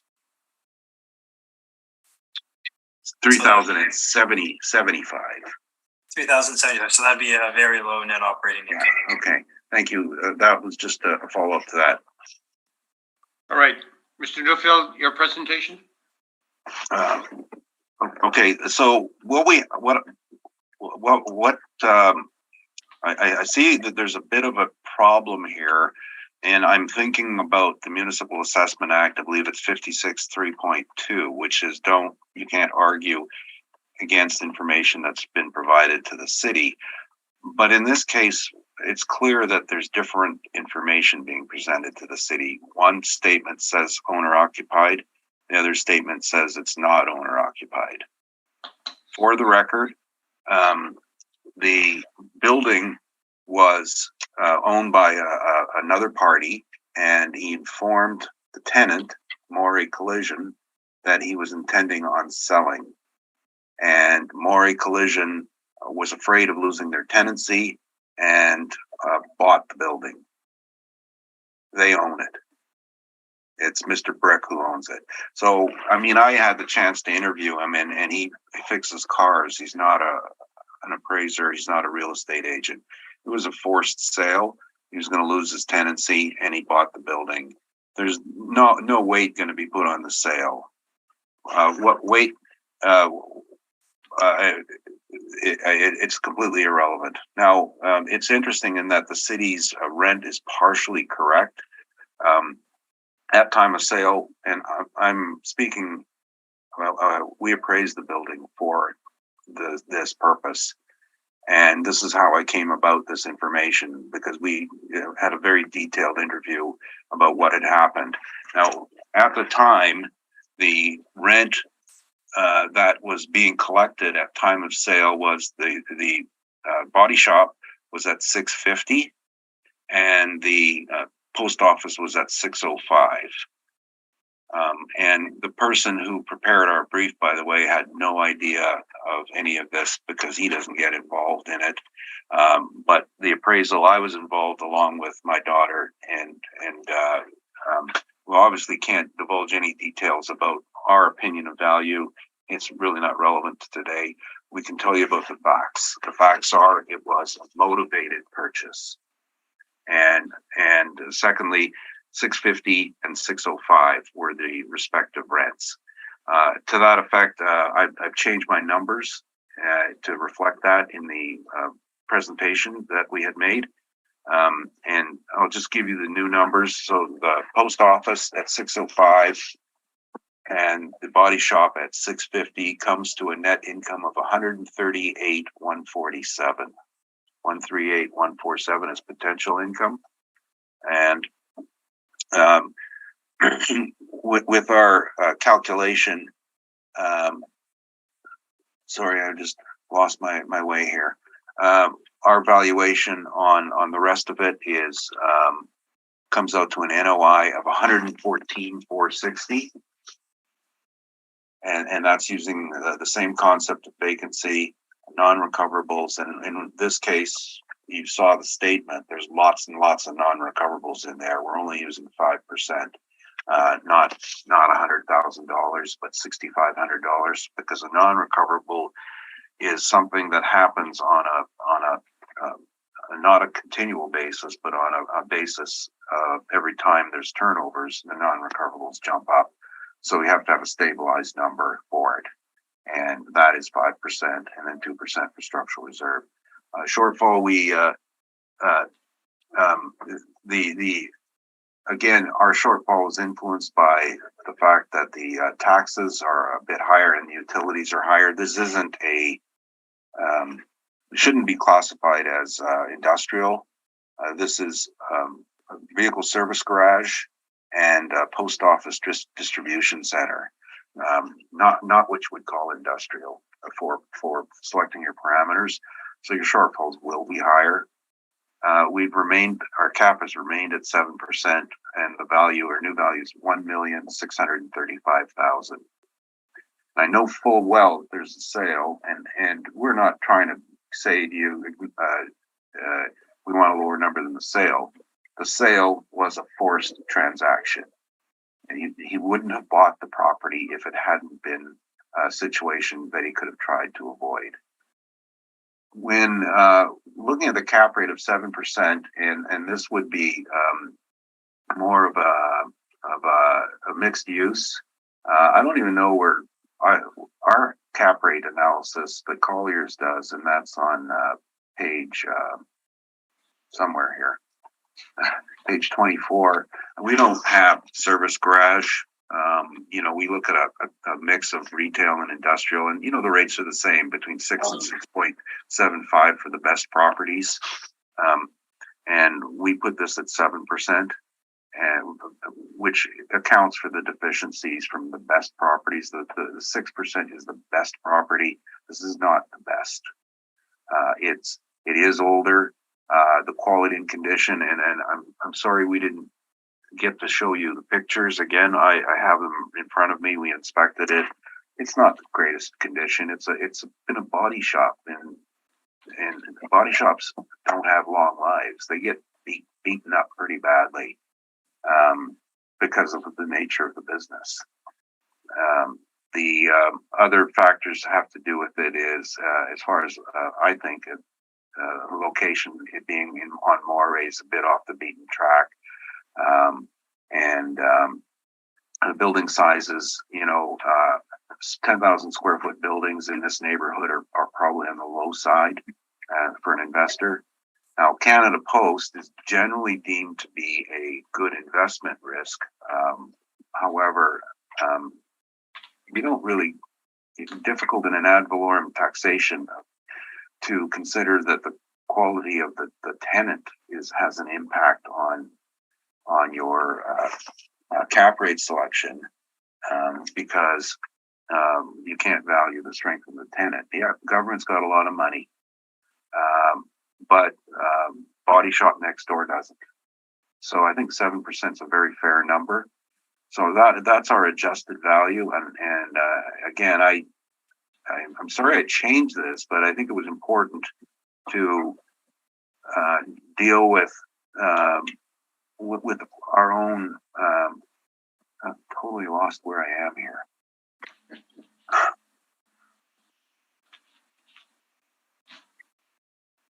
Yes, at $1,635,000. As far as the previous assessment is concerned, had no impact in it whatsoever. I didn't come onto the scene. until the sale, which was after the period for appeal. So we never even bothered with this site. The previous owner, to my knowledge, had no idea what he was doing. And the sale did not close and possession granted until after that appeal date. So no idea what that is. But I think the 1,635,000 is a fair number. Thank you. Thank you, Mr. Newfield. Mr. Assessor, questions of Mr. Newfield? I have no questions. I thank you. Ms. Knight? I just want to confirm the rent is now 138, 147 and the NOI 114,460. That is correct. Okay, thank you. Thank you. Mr. Marks? No questions for me, thank you. Just one question, Mr. Newfield. You had talked about the sale. Was it listed on MLS, do you know? Or No. was it a private sale? No, it was private. It was the owner told the tenant he's selling. And yeah, it never went through a listing process, to my knowledge. Mm-hmm. Do you know whether there was, an appraiser, an appraisal of the property, or? Yeah, we did it. Okay.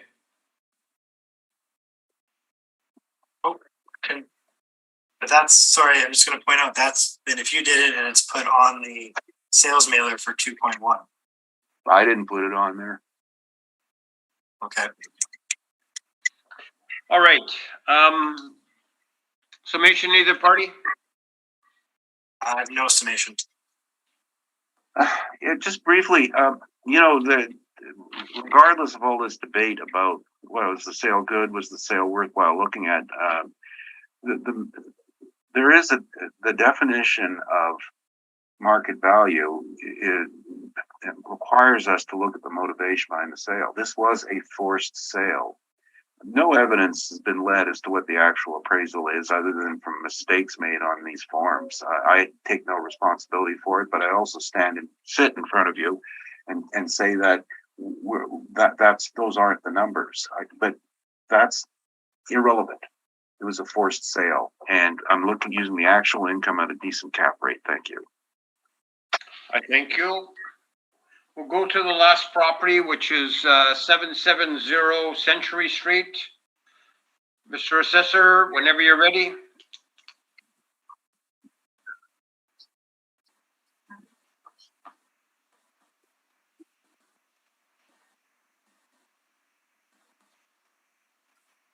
So file number is 223503. Roll number is 0700197480. Address is 770 Century Street. Roll year 2023. Reference date April 1st, 2021. Assessed value is $3,226,000. We have a verbal recommendation for $3,182,000. The reason is for a removal of a raised loading dock for $44,000. Brian, can you give me that figure one more time? Sure, $3,182,000. Okay. Mr. Newfield, close to your figure? Not really. I'm just I just thought I'd ask. I'm just reviewing everything here as we speak.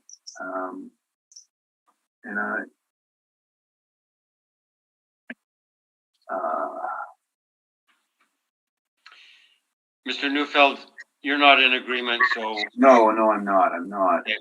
So, Mr. Sanao, you may proceed with your presentation. Thank you. Number of buildings is 3. Number of premises is 2. Number of stories 1. Actual year built is 1957 to 1990. Effective year is the same, 1957 to 1990. The overall year built is 1962. Wall height is 12 feet to 23 feet. Zoning is M2. Land area is 59,336 square feet. Plan area is 34,151 square feet. Leasable area is 34,306 square feet. Master plan area is 1.74. And page 2. The request for info has been received. Owners are compliant. Mailers in the back in the addenda, page 3. Subject is located in the northwest quadrant of the city, located in St. James Industrial at the corner of Century Street and Wellington Avenue, page 4.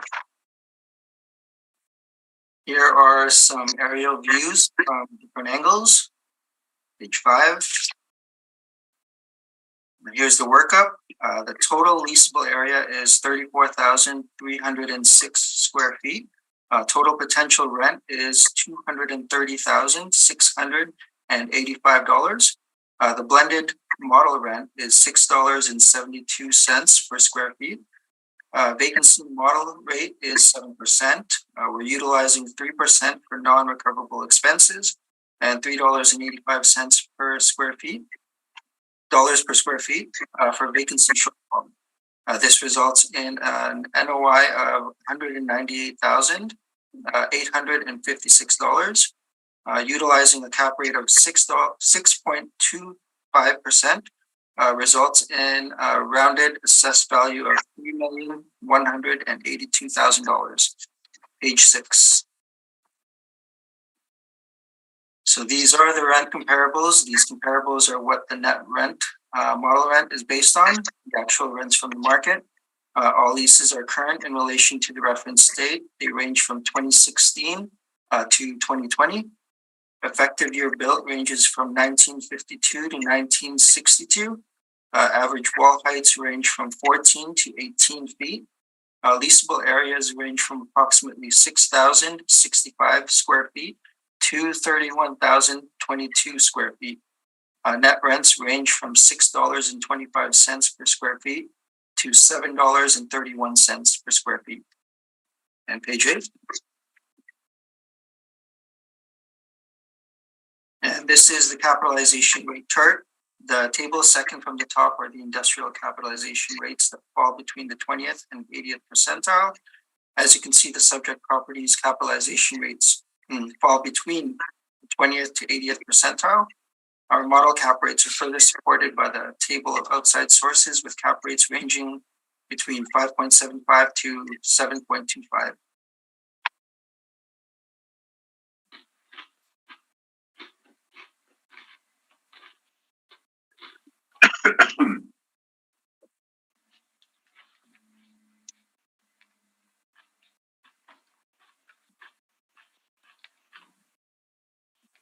So page 10 and 11, here's the INE. Owner stated property is partially owner occupied. We feel this value is fair and equitable and should be confirmed.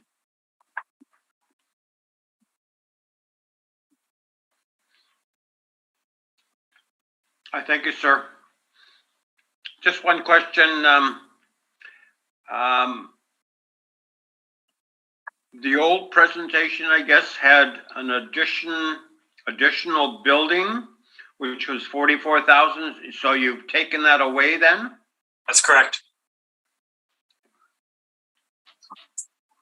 Okay. Mr. Newfield, questions?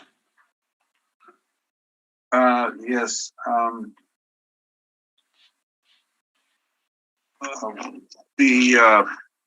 What's the current usage? Let's see here.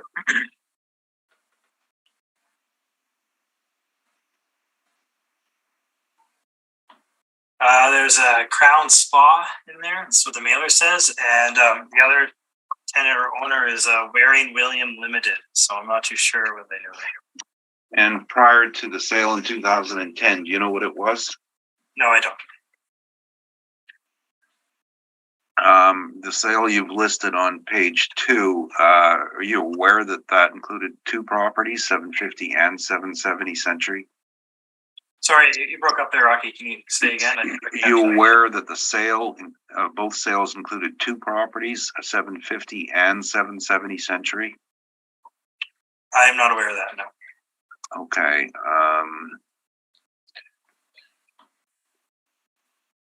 and, this valuation here is, page 5, done by the model. That's correct, yeah. Now, in regard to this mailer, and I'm reading it here, and it's this funny mailer day, I guess.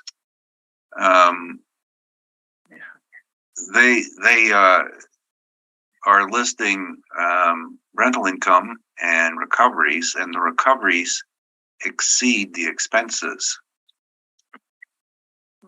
by a fair bit, right? Almost 180,000 in recoveries and 79,000 in expenses. So this is not a mailer that we would be putting in our system to use for rents or. Okay. This is simply just to show that they're compliant. That's partially owner occupied. Right. We're relying on our model workup for the value, the assessed value. Okay, and it says partially owner occupied. So do you know which one is the owner? When I looked at it, it was the Waring Williams Limited was the owner. Okay, and on page 11, this information looks incomplete as well, or somewhat incomplete. But what did you calculate the rent for Crown Spa? I did not, because I'm not relying on it. Oh, you're not. You're not relying on it. Okay, just for the record, 4643 times 12 is 55,716 divided by the square footage gets me $5.20 a square foot. You disagree with those numbers? Well, I mean, we spoke about this before. They've said this is a gross income, and you don't use gross incomes, right? Well, I'm just saying that they presented that, but then I'm looking at all the check boxes, and the only thing they checked off that was included in the rent was snow removal and maintenance and repair. Again, we're not, as you mentioned before, and as I agree to, we don't rely on gross incomes. Well, but is it a gross rent? That's what they say it is, yes. Yeah, okay. And again, okay. Have you been in this property? I have not, no.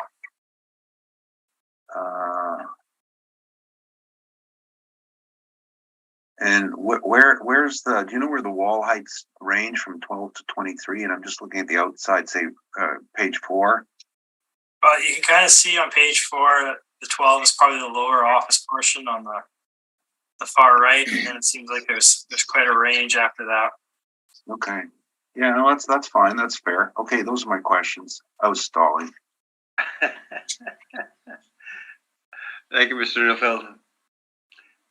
Ms. Knight? I do not have any questions. Thank you. I thank you. Mr. Marks? No questions from me. I have none. Mr. Neufeld, your presentation. Thank you. This is a strange day. This property, the 2010 sale, the appraiser on it was me. It included 2 properties. At the time, they called this a Wellington Street address, but 750 Century and 1710 Wellington. Now, since then, they've now changed this to 770 Century. Prior to the sale, it was Burnbrae Farms. It's an egg candling, egg sorting site that was in this on these premises. Waring Williams, who were next door, bought the site for themselves, and because they needed more space, and so it was for their own use. I've got lots of great pictures of the egg candling operation that I took in 2010. They have made some changes. And then the with 750 next door, they had a couple units for rent, and one is now the Crown Spa, and 750 Century, which is next door. At the time, they had changed it to a paintball, indoor paintball, whatever they call it. And I did ruin a pair of shoes stepping in the paintballs. And this is how I remember things, is I ruined some shoes. So the paid rent on Crown Spa is $520 a square foot. And we had this number, we had the statement, and then we went back and went over this with ownership and of course our own involvement in it and our agent's involvement in it. Don Williams is our contact, and also this was been represented by Colliers in terms of getting tenants in. So we put the tenants in. So Spa is paying $520 in this former egg candling facility. We put the rent on the owner's space at a little bit less just for the size. Waring Williams is electrical supply wholesaler. So this isn't a nice retail space. This is just old style industrial space converted to another use. Our income then is $175,000, and I have no idea what the statement. And I guess we. Well, this is interesting.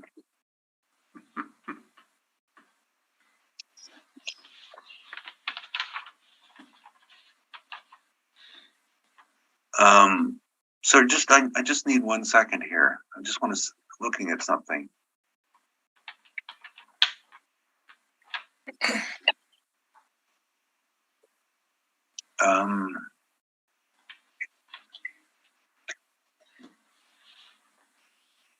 We have a problem. It looks like we both have provided an income and expense questionnaire. But the city has some variances, and I'm just looking for dates here. Period ending 1/31/21, 1/31/21, 1/31/21, due date 6/30. We downloaded this from the city's website. The one presented by the assessor does not appears to be altered in some way.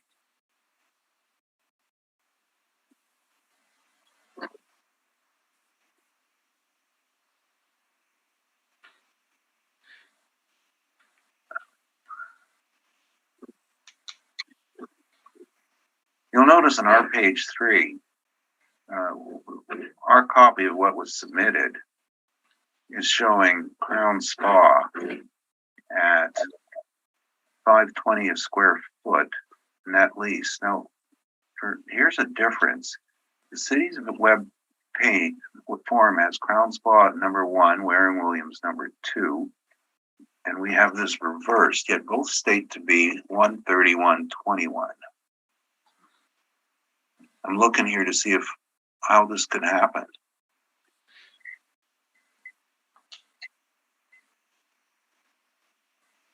Appears like the numbers are all the same, but the difference in the other numbers are in the recoveries. I know it's out of order, but I was just going to ask the assessor if you noticed this, if what the source of. Now, this is strange. I agree. Yeah. Could it have been submitted and then resubmitted to the city with the correct one? That's awesome. Yeah, sure. Can somebody look to see if the city has updated it from when the assessor actually pulled it? I'll take a look quickly, see if I can find something.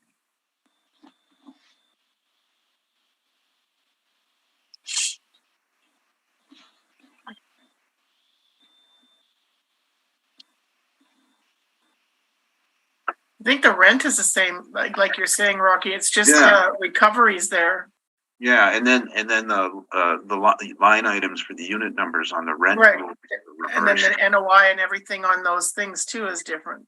Yeah. Yeah.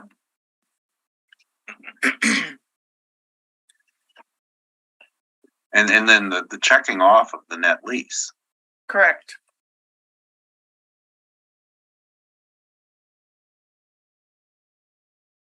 Looking at some other numbers.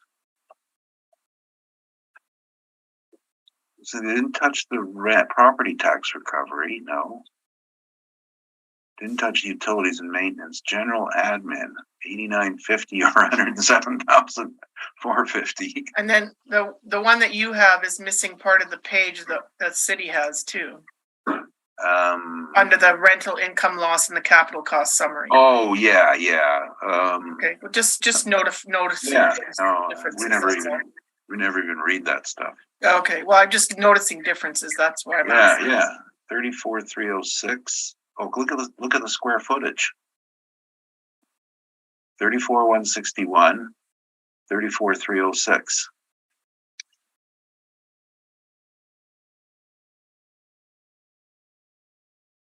Yeah. Hmm. Difference of about 100. Yeah. No, we have come across this issue before, and this is what's bothering me. Where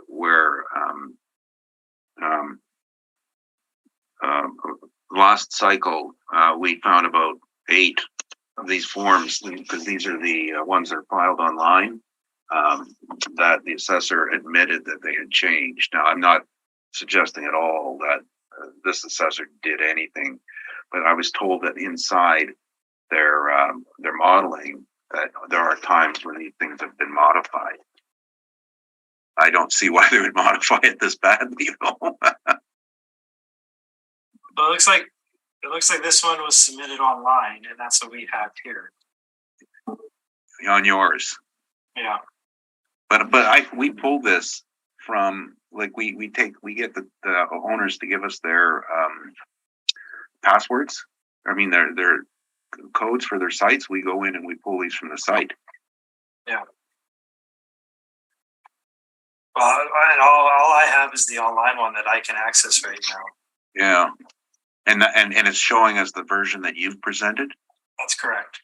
Okay. You know what? I'm going to just carry on. Obviously we have another issue of lack of reliance. If that's okay, unless everybody wants the world to stop, but I'm just going to carry on. What we know that the 520 is right because we turned around and verified it with our brokers who put the tenant in. It's right. And we're using 510 for the owner's space because whatever he put on there, whatever book rent he'd like to put, both spaces were former egg candling sites. There's no special beautiful things about this site. So our income is 175, and same thing on the vacancy calculation. A blend of St. James and industrial at 5.85%. Our shortfall was calculated at 522, and again, it's a higher tax load. The shortfall, in my opinion, should be a variable that relates to the income, not a fixed number, and that's a fault of the modeling.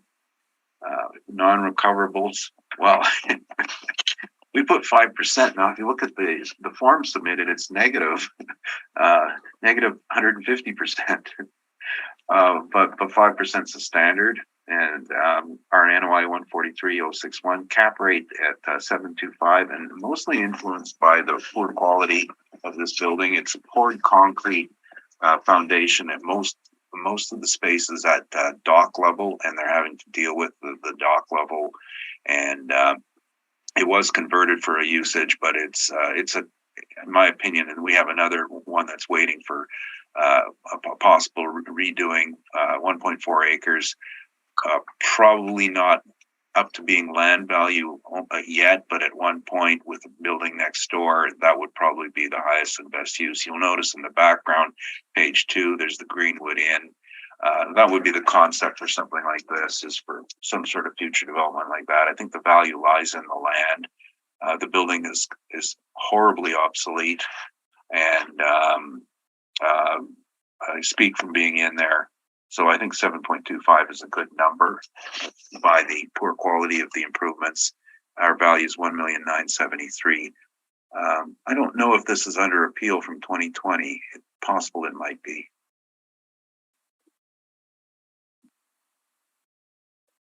That's my presentation.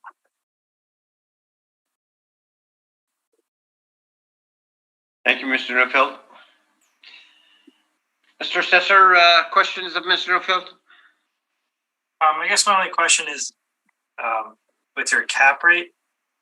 Just in your evidence, do you supply any cap rates that are that high? I can't seem to find. What we supply in our evidence is our market report, which is compiled by our brokers and national and appraisers. We don't track buildings like this. We track good ones. So that's why we're at 6 to 6.75% on good ones. This is a miscellaneous. And the sales of these, a building like this would generally not be sell for investment because of how it's built. It would be an end user building. And kitty corner to this is a brand new industrial strip mall. That's an investment property designed and built as one. This is not. So companies like ours, we track these as miscellaneous sales, non-cap rate. So what we've applied is looking at what a good one's worth and discounting for the deficiencies. And anyone who says they generate cap rates for this would be misleading you. They don't generate. And I'll just answer your question. Yes, at the end, we do have a 2020 pending municipal board. Oh, okay. All right. That's all. Those are all my questions. I thank you. Ms. Knight? No questions, thank you. I thank you. Mr. Marks? No questions for me. Thank you. I have none either, so summation in either party? I have no summation. I'm really confused about that income and expense form, but the bottom line is Crown Spa's paying $520 a square foot. And the place is an old egg canning facility. This is an investment grade. Thank you. All right. Mr. Neufeld, that concludes your part. So thank you for your presentations and results very soon. Stephen and Ryan, thank you for your presentations. And I must say that we have heard all the items scheduled and this hearing is now adjourned. So, gentlemen.